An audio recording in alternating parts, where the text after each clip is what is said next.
In this video, I'm going to show you how to record a slow motion video on Samsung Galaxy.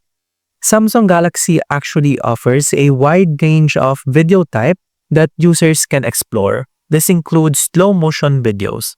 Now, to record one of these, simply navigate to your camera application. In here, navigate to More section.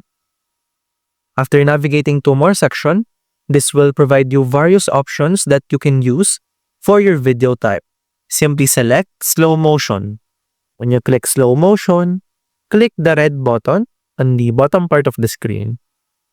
And now the video is now recording on slow motion. Let's make some movements.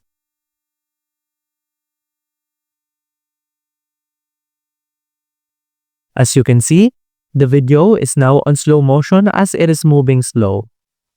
This feature is available in all Samsung Galaxy phone as slow motion is a common feature of Android cameras. And that's about it. That's how to record slow motion video on Samsung Galaxy.